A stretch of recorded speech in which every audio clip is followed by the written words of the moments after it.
මේවා සම්බන්ධයෙන් දැන් අද මේ කරන මහත් සාකච්ඡාව සම්බන්ධයෙන් දැන් ඉස්සර තරම් දැන් ඉස්සර සල්ලි ගෙවලානේ කමෙන්ට් කරේ. ඉස්සර මම ඕක කියන්න ගිහින් ඉවර වෙලා මඩකුත් ගැහුවා ඇත්ත කතාව මම කිව්වේ එක කමෙන්ට් එකට රුපියල් 50ක් දුන්නා ඒ දවස්වල. දැන් පැහැදිලිනේ ඒක. දැන් ඒ දවස්වල කමෙන්ට් දාන්න සල්ලි දීලා ඉවර වෙලා කණ්ඩායමක් සල්ලි වලට හැදුවා. ඊට පස්සේ මුළු YouTube අවකාශයම ඒගොල්ලන්ගේ අතට ගත්තා.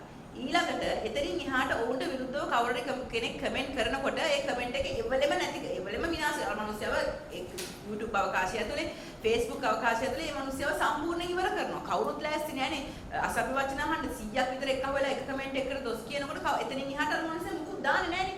ඕක සම්පූර්ණයෙන්ම මොකද ඒ දවස්වල ඔය චතුරංග අබේසිංහ කිව්වා අපිට වෙනමම මාධ්‍ය හසුරවන්න 70000 ගානක 78000 ගානක සම්පූර්ණ බලකායක් ඉන්නවා කියලා.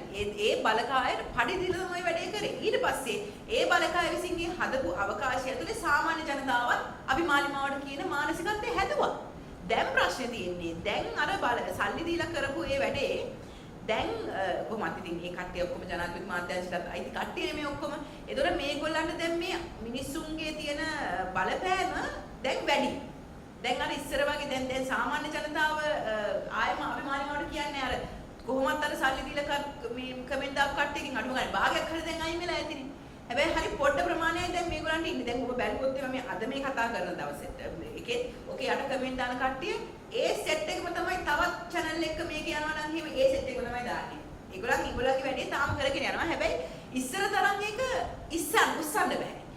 මේකට හේතුව තමයි මේ YouTube මේ සමාජ මාධ්‍ය මේ ඇතුලේ ඉන්න අර ෆේක් ප්‍රොෆයිල්ස් වල තියෙන බලපෑම තවදුරටත් සාමාන්‍ය ජනතාව ඈද ගන්නේ නැහැ, එක්කව කරගන්නේ නැහැ. මොකද හේතුව දැන් සාමාන්‍ය ජනතාවට ඇත්තටම මේකේ තියෙන ප්‍රශ්නේ වැටහිලා තියෙනවා.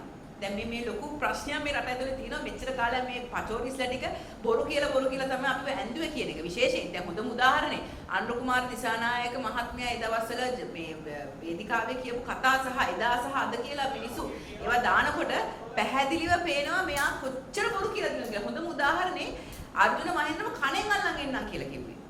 එතකොට එයා දැනගෙන හිටියේ නැද්ද අපේ රට සිංගප්පූරුවත් එක්ක මෙහෙම ගිවිසුමක් ගහගෙන නැහැ. එහෙම රටක ඉන්න කෙනෙක්ව ගෙන්නන්න අපිට හැකියාවක් නැහැ කියලා. ඔන්න දැන් මම දන්නේ ඉතින් ඉන්දුනීසියාවත් සිංගප්පූරුවත් අන්න එහෙම ගිවිසුමක් ගන්න තියෙනවා. ඒතකොට එතනින් එහාට දැන් හොඳම උදාහරණ දැන් ගොඩක් අය ඇමරිකාවේ වැරදි වැඩ කරලා ඉවර වෙලා ඒ ඇමරිකාවේ සහ වෙනත් රටවල මිනිස්සු මෙක්සිකෝට පයින්නේ මෙක්සිකෝවේ තියෙනවා එහෙම කිසිම නීතියක් නැහැ. ඒගොල්ලන් එහෙම දෙන්න බාර දෙන්න එහෙම ඒගොල්ලන්ගේ රටේ මිනිස්සුන්ව වැරදි කරපු මිනිස්සුන්ව ඒ රටට ගියායින් පස්සේ එතනින් එහාට වෙන රටකට බාර දෙන්න ඒගොල්ලන්ගේ එහෙම ගිවිසුමක් නැහැ.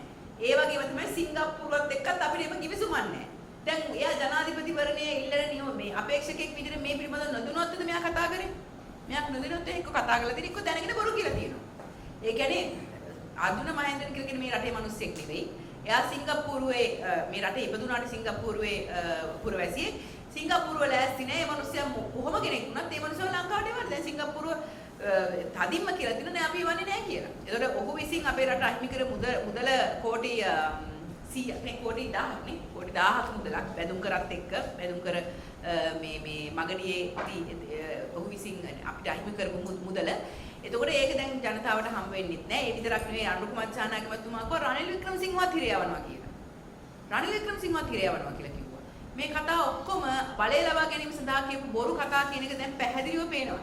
අර්ජුන මහේන්ද්‍රන්ව ගෙන්නන්න බෑ කියන එක එතුමා දැනගෙන හිටියේ නෑ වෙන්න බෑනේ. යා ජනාධිපති අපේක්ෂකයෙන්නේ. එතුමා දැනගන්න ඕනේ අපේ රට ජාත්‍යන්තරත් එක්ක ගහලා දෙන කිවිසුම මොනවද කියලා. සිංගප්පූරුවත් එක්ක අපිට එහෙම කිවිසුමක් නෑ. රෙඩ් ඇලර්ට් දාලවත් එයාව ගෙන්නන්න විදිහක් නෑ. ඒක දැනගන්න ඕනේ යා. සිංගප්පූරුව ලෑස්ති නැහැ ඒ රටේ පුරවැසියෙක් මේ රටට එවන්න. එක්ක මෙයා කරන්න ඕනේ දේ තමයි මෙයා ඉල්ලීමක් ඉල්ලන්න ඕනේ. අපේ රටේ මෙච්චර මුදලක් මෙයා කාබාසිනිය කරා. අපේ රටේ මිනිස්සුන්ව මේ තරම් අපහසුතාවයට පත් කරා. ඔබේ රට ඇතුලේ එවැනි නීතියක් ක්‍රියාත්මක කරන්න පුළුවන් නම් ඒ දේ ක්‍රියාත්මක